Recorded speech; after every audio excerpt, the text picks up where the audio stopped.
నమస్కారం. నేను మీ డాక్టర్ నోరీజీ ప్రదీప్, గుణ ఆయుర్వేద నుంచి. మన ప్రేక్షకులకు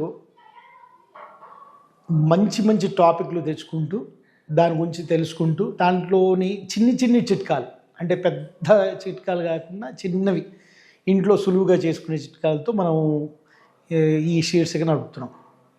అలాగే ఇవాల్టి టాపిక్ ఏంటంటే తెల్ల జుట్టు లేకపోతే జుట్టు రావడం. అంటే మీరందరూ నాకు జుట్టు ఉందా లేదా అని ఒక ఫీలింగ్ ఉంటుంది. నేను మొన్నే తిరుపతికి వెళ్ళి వచ్చాను, అంతకంటే ఏం లేదు. సో జుట్టుకి వచ్చే సమస్యలు ఎలా వస్తాయి, ఆయుర్వేద ప్రకారంగా దానికి ఎలా మనం చక్కటి చిన్న చిట్కాలతో ఎలా తీసుకోవాలి. మొదటిగా అసలు తెల్ల జుట్టు ఎందుకు వస్తుంది అంటే దాన్ని సంస్కృతంలో పాలిత్యం అంటారు. పాలిత్యం యొక్క మెయిన్ ప్రాబ్లం పిత్త కఫాల వల్ల పాలిత్యం వస్తుంది, అంటే గ్రే హెయిర్ వస్తుంది.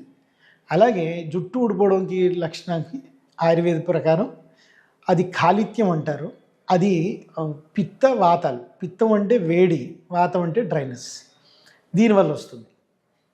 ఎప్పుడైతే మనకి ఆ బ్లాక్ పిగ్మెంటేషన్ ఏదైతే ఉంటుందో జుట్టుకి, అది కనుక ఆ పోషక విలువలు సరిగ్గా కనుక మన జుట్టు ఇవ్వలేకపోతే, అంటే మన శరీరం జుట్టుకి ఇవ్వలేకపోతే కనుక ఆ దానివల్ల వచ్చే మార్పు మనకి ఒక్కొక్క హెయిర్ తెల్లగా అయిపోవడం ఉంటుంది. అది సామాన్యంగా 50 తర్వాత వస్తే పెద్దగా అది రోగం కాదు.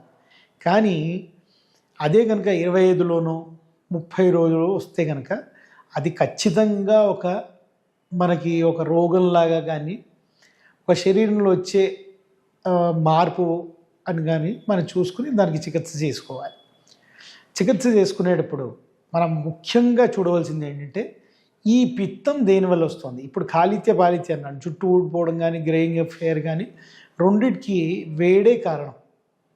మీరు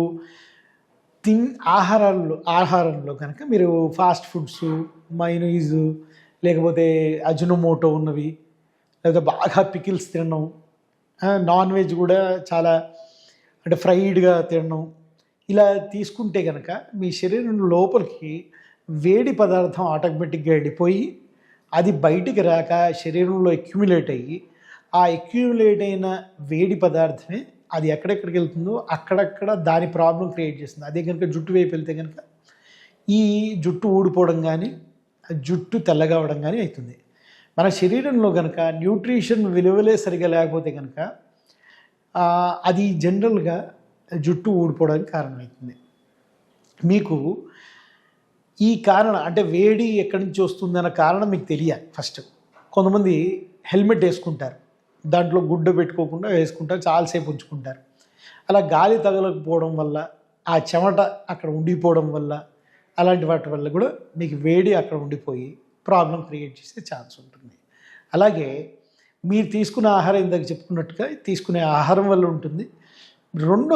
మూడోది మీకు నిద్ర సరిగ్గా పట్టకపోవడం కానీ నిద్ర పోకపోవడం కానీ, ఈ ప్రాబ్లం వల్ల నిద్ర పట్టకపోతే ఏమవుతుందంటే మీ శరీరంలో ఉన్న కెమికల్స్ ఏదైతే బ్రేక్ అయ్యి బయటకు వచ్చేయాలో అవి బ్రేక్ అవ్వకుండా శరీరంలో ఉండిపోవడం వల్ల మీకు వచ్చే మార్పు వేడి పెరగడం, మీకు పింపుల్స్ రావడము, లేకపోతే ప్యాపిల్స్ రావడము, గడ్డలు అవ్వడము, ఇలాంటివన్నీ కూడా వస్తాయి.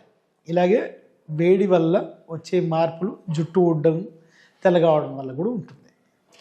సో మీకు ఎప్పుడైతే ఈ జుట్టు సమస్య వస్తుందో ఏం చెయ్యాలి అంటే, మీరు కనుక హెల్మెట్ పెట్టుకుంటే హెల్మెట్లో గుడ్డ పెట్టుకోవడం, అలాగే మధ్య మధ్యలో అది తీసేసి కొంచెం గాలి ఆడేటట్టు చూడడం, చెమట పట్టకుండా చూసుకోవడం, నిద్ర సరిగ్గా పోవడం, అలాగే మీరు మజ్జిగ ఇలాంటి సలవ పదార్థాలు బాగా, అంటే ఇప్పుడు మసాలాలు బయట తినాల్సి వచ్చింది అనుకోండి, తినిన తర్వాత వెంటనే ఆ రోజునే చక్కగా మజ్జిగ తాగడం, ఇలా చేస్తే కనుక మీరు బ్యాలెన్స్ చేసిన వాళ్ళు అవుతారు. అంటే వేడి ఎక్కువ వెళ్ళింది అంటే చలవ చేయించడం, ఇలాంటివన్నీ చేస్తే కనుక మీ శరీరంలో ఇటు వేడి ఇటు చలవ రెండు కనుక కరెక్ట్గా ఉంటే కనుక మీకు సమపాడులో ఉన్నప్పుడు అది ప్రాబ్లం క్రియేట్ చేయదు.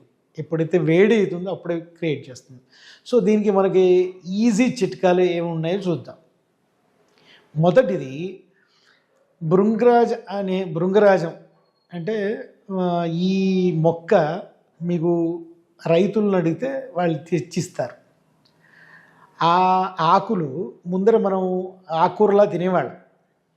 అది కనుక తెచ్చుకుంటే కనుక అది కొంచెం ఒక చెంచాడు రసం తాగినా సరిపోతుంది. కానీ కాదు, ఇలాంటివన్నీ దొరకవు మాకు. ఏం చేయాలి అంటే ఈజీగా చెప్పగలిగింది అశ్వగంధ. అశ్వగంధ ఒక్క అర చెంచాడు కొంచెం పాలల్లో వేసి కనుక మీరు తీసుకుంటే ఆ అశ్వగంధ మీకు చేసిన మేలు వేరేది ఉండదు. అలాగే పాలల్లోనే తీసుకోవాలి ఈ అశ్వగంధ. అది చలవ చేయాలి. చలవ చేయకపోతే అది రాదు. ఇందాక అనుకున్నట్టు పోషణ వస్తుంది, చలవ వస్తుంది. దీంతో మీ పిత్త కఫ వాతాలు అన్నీ బ్యాలెన్స్డ్గా ఉంటాయి. అప్పుడు మీకు ఈ కాలిత్య పాలిత్య ప్రాబ్లమ్స్ యంగర్ ఏజ్లో అంటే ఈ ముందరే బాల నెరుపు అంటారు చూసారా, ఇది రాకుండా ఉంటాయి. బయటికి రాసుకునే నూనెల్లో చాలా మటుకు భృంగరాజ్, నీలి భృంగరాజ్ అని చాలా రకాలుగా ఉన్నాయి, నారసింహ తైలం అని చాలా ఉన్నాయి. కానీ ఏదైనా సరే మీరు డాక్టర్ సంప్రదించి మాత్రమే మీరు తీసుకోగలిగితే అది చాలా మంచి రిజల్ట్స్ ఇస్తుంది మీకు. నేను ఈ శీర్షికను ఇక్కడ ముగిస్తున్నాను. నమస్కారం.